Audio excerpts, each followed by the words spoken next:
What's up guys, my name's Brandon and I've been using iOS 14.2 for the past week or so, and as I always do here on the channel, I wanted to give you guys a follow-up review on how the software has been running for me on multiple devices. So we're going to discuss the performance, the battery life, the connectivity, any new features that I may have missed in my initial What's New video, and more. So first off, I just have to say that iOS 14.2 has been excellent for me on all devices. However, there are some pretty major disappointments with this update as well. And one of those disappointments is that the laggy keyboard was fixed for the first few days of iOS 14.2 being released, but then it just randomly came back. And actually, if you look at my comment section on my initial What's New video, I am not alone. This happened to numerous other people, and it mainly happens inside of the Messages application. So like if you go into Messages and then you instantly go to type a message, you will see a lag in the keyboard. It will just kind of hitch for a second and may pause for a second or two. And sometimes also when you start typing, the keyboard or the letters that come out are just a little bit behind. So there is still a lag in the keyboard on 14.2. And this has been going on for quite a while now, but for some reason, for most people, and myself included, it was actually fixed at the beginning, but for some reason it came back and we still have that lag, unfortunately, with the keyboard here. Now, another thing that I really am not a fan of, and I think Apple is going to fix in the future, is the new AirPlay menu. You guys know when you go into here and you have this AirPlay menu right here, or actually when you tap this right here, that AirPlay menu right there, it looks fine in the control center, but on the lock screen, if we go ahead and play this music right here so we can get it on the lock screen, when we go ahead and tap on that, take a look at the animation. It's just so clunky, it just appears and there's kind of like a lag once you go out of it until you get back to the lock screen. It's just very un-Apple-like for an animation for something like that. So that's really been bothering me lately when I go to switch, the source for my audio. It's just a very clunky look. And I think Apple is definitely going to fix the way that looks in a future software updates. Now, also on the lock screen, I noticed that in 14.2, the text no longer scrolls like it used to. So like if the song is too long or the album is too long, it used to just scroll and show you the full name of the song or the album. But now, as you can see, it does not do that. So you can see there's a feature here, and also the album is too long, but it does not show the full text. It kind of just cuts it off there, and you have to go into the actual music application for that text to scroll if it needs to. And it also does it in the control center as well. But for some reason, it shows the full album title and everything in the control center, but for some reason on the lock screen, the text just does not move anymore like it has in the past. Now, another issue that some people are having on iOS 14.2 and iPadOS 14.2 is that the widgets, especially if you have a smart stack, will sometimes just show a blank widget when you're scrolling through them. So sometimes it'll be blank and sometimes it'll show up. It's just very hit or miss on both the square and on the rectangle smart stack. So I've not had this issue. My widgets have been perfectly fine in 14.2, but some people are having issues with the smart stacks specifically. Now, I've also seen quite a few people say that they are getting the text message notification bug in 14.2. So this is something that I've covered extensively here on the channel over the past maybe 2 years. I've covered this, and some people are actually seeing it come back in 14.2. So this is basically where you would get a text message and your phone would be locked. Imagine it's just sitting on your desk, your phone is locked, and you just simply would not get a notification sound, you wouldn't get a vibration, your phone wouldn't light up or anything when you get a text message or an iMessage. And some people are having that here in 14.2 where they just simply do not get a notification when they get a new message. Now, thankfully, this has not been happening to me. This drove me absolutely nuts over the past year or so when this bug was prominent, but Apple did fix it and I have not had it for quite a while now, but some people are having issues with text message notifications. So let me know if you are having that issue on 14.2 as well. But aside from those bad things, there has been a lot more good with this 14.2 update. The first thing I want to talk about is the optimized battery charging for the AirPods Pro. So I mentioned in my original What's New video that this works for all AirPods because that's kind of what Apple said in the release notes.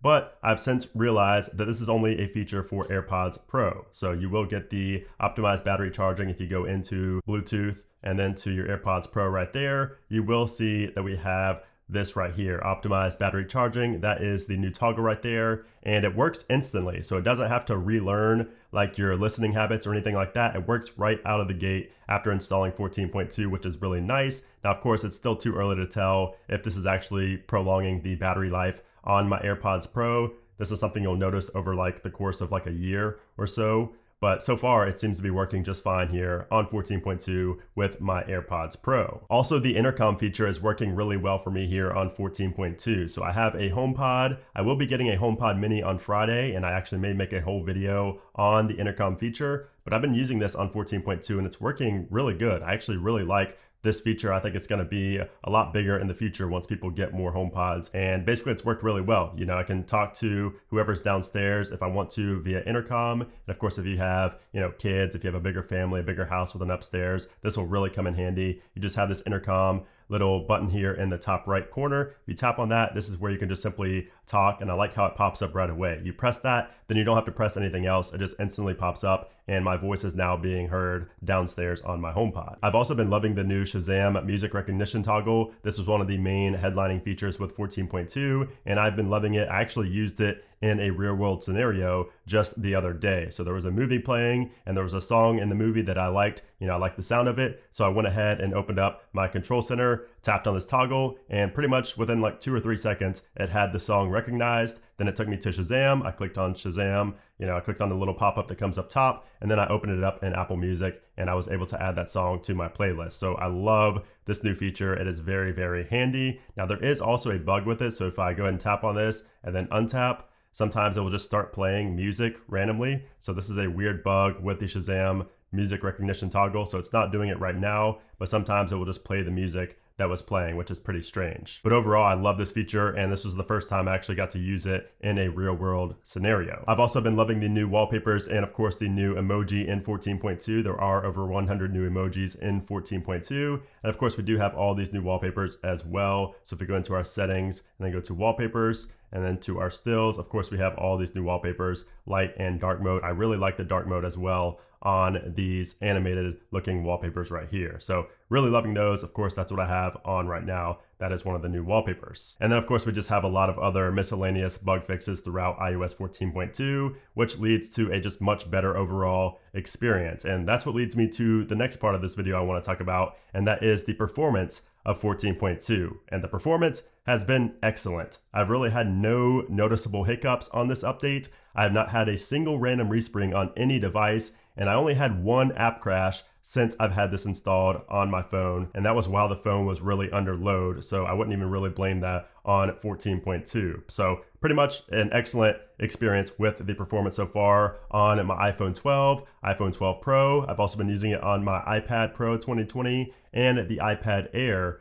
2020, the iPad Air 4 there. So I've been using 14.2 on multiple devices, and I've had the same experience on all of them, which has been excellent. And even though the performance gains are more noticeable on the iPhone 11s, like the iPhone 11 Pro here, which I ran through all of the iOS 14.2 betas on, I'm actually surprised that I was able to tell a difference in performance on my iPhone 12 and iPhone 12 Pro. Because if you guys remember in my initial What's New video, I said that you probably won't be able to tell too big of a difference from 14.1, just because it shipped with that and it probably shipped with a well-optimized software. But I was actually surprised to see, you know, a minor bump in performance, especially when gaming, multitasking, things like that, on even the iPhone 12 and 12 Pro. So overall, a really solid update when it comes to the performance. Now, not only has the performance improved across the board, but connectivity has also been improved for me on the iPhone 12 and the iPhone 12 Pro, just as I suspected. So I had terrible cell signal on 14.1 with my iPhone 12 and 12 Pro,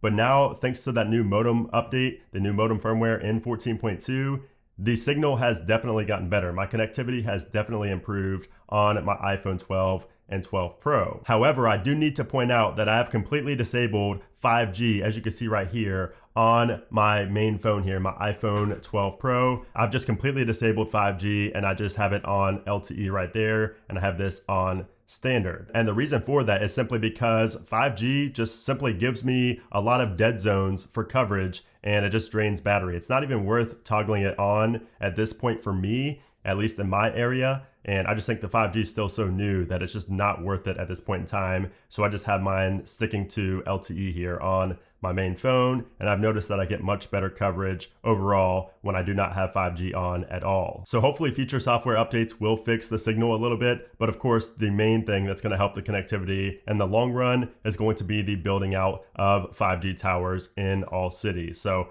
that's going to take a little bit. Probably, next year is probably when we'll see a nice bump in 5G performance if I had to guess. But as far as Bluetooth and Wi-Fi connectivity goes, my connectivity has been perfectly fine for both Bluetooth and Wi-Fi. Now, some are having issues with AirPods randomly disconnecting, but I've been hearing this since like iOS 13. I've been hearing this for so long, so I do not think that that is an issue with 14.2. But for me, everything has been working perfectly fine when it comes to Wi-Fi and Bluetooth. Now, when it comes to the battery life, I did not notice any improvement on my iPhone 12 or 12 Pro, but I did notice a slight increase in battery life on my 2020 iPad Pro, which is off the screen right now. So I've been actually using that 2020 iPad Pro a lot lately for gaming and just media consumption because I've mainly been comparing it to the new 2020 iPad Air 4, which I have right here. But the battery life seems about the same as 14.1 to me. And this is something that also, I was suspecting in my What's New video since the iPhone 12s shipped with an already well optimized 14.1, which improved battery a lot for most people. So especially on like the iPhone 11 and 11 Pro,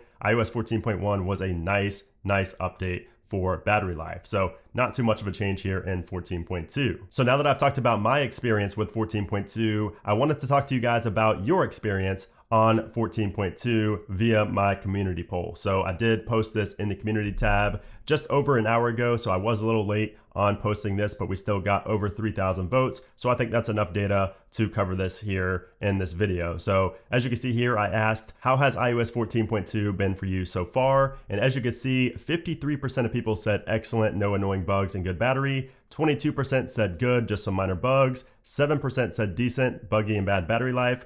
Only 1% said terrible, I had to downgrade, and 17% are not on 14.2. So 53%, that is an extremely high number compared to past versions of iOS 14. So it seems like a lot of people are having a very similar experience to me with good performance and good battery life and things like that on 14.2 here. And you can see 22% on good, really only 8% total are just not having a good experience on 14.2. So now let's go ahead and take a look at some of these comments to see how you guys are liking this update and kind of what issues you're facing as well. So you can see there, the top comment actually talks about the issue that I talked about earlier in this video, and that is that the keyboard is still laggy and late. So you can see there also somebody here, Mikey said, overall it's working fine, just that A, I wish I could customize the app library, same here, and B, sometimes when opening the Messages app, the keyboard will lag when I try to start typing. So once again, the same exact issue as the person above mentioned, and that's also what I mentioned earlier in this video.